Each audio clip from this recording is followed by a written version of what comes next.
I'm arrogant enough to determine that my return to the radio means that this is the end of the Kawhi Leonard talk. Mm-hmm. Like I'm establishing it because he's putting an end to it now. Yeah, I'm putting an end to it now that I'm officially back in the radio after 2 weeks. Let's move on and let's start moving towards the future. I mean, these are the champions we're talking about here. They should just get over it.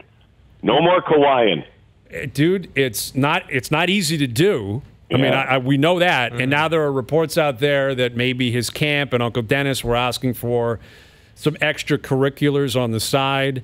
And that's where being a corporation like Maple Leaf Sports and Entertainment, being a solo billionaire owner like Steve Ballmer and the Clippers, obviously makes it difficult. But I don't know what you've heard, Rod, about that, what the Kawhi camp might have been asking for. But I will say this quickly on Kawhi.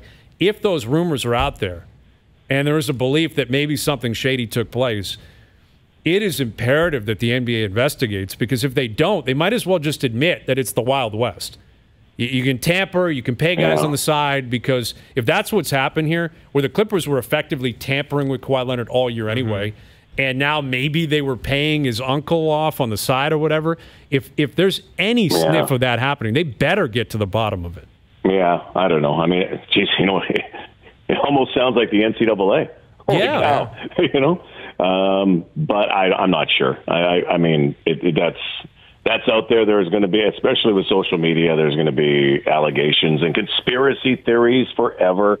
Having said that, we live in this free market world now, and people can make the decision that they want to make. And obviously, he made the decision he wanted to make. I remember, Brian, we were in studio a couple of months ago talking about the possibility of what could happen and what might happen. And I was always kind of 50-50, and I thought, maybe the needle was moving. But having said that, looking back on it now and getting to know Uncle Dennis a little bit and, watching Kawhi's reactions, I mean, he just didn't have the reactions of a person who would, be inclined to stay. And I don't think it was any slight against Toronto or Canada.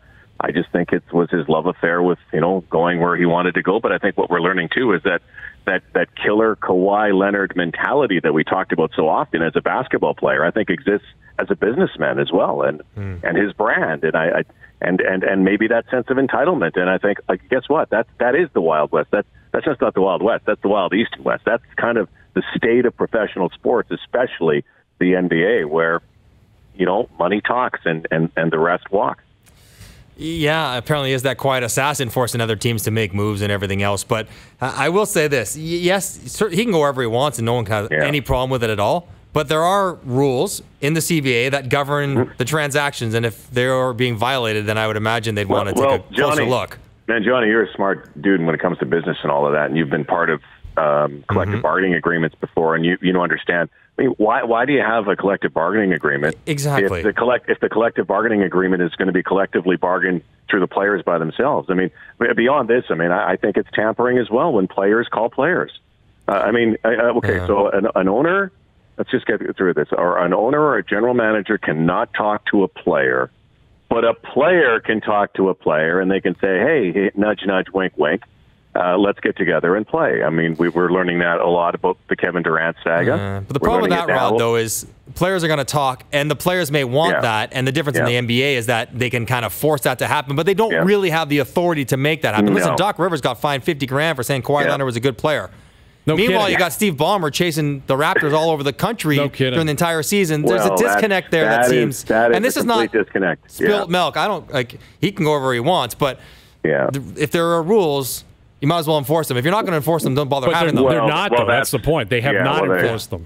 They're not. And it's hard, guys. I mean, think about it. I mean, obviously it happens, and it's been happening, and it should be, and I completely agree with you. It should be absolutely enforced. And by the way, there have been some heavy fines paid to teams for tampering or the allegations of tampering in other sports before, and they've been heavy and heavy penalties, and it should be punitive. But very tough to prove, and everybody comes, shuts up. But if it's out there that there are texts or there are emails or anything like that, absolutely. Should the commissioner get involved? Absolutely, he should get involved. But again, it's out in the ether right now, right? And until we actually know exactly what's been going on. But we saw what we saw. We we heard the whispers from what we heard, but at the same time, I think, Toronto and Canada and the Raptor organization and all their fans were intoxicated in that playoff run, and you kind of left it in the background, and you had to wait till D-Day came upon you, and you knew that this eventually might happen. And when it did happen, there was still, I believe, an element of shock to it, just because of the fact that everybody was still celebrating and in this euphoria. Well, guess what? Business is business, as they say, and unfortunately, it's a sad reality. And I totally agree with both of you about if there was some monkey business that was going on, man, somebody should have to pay.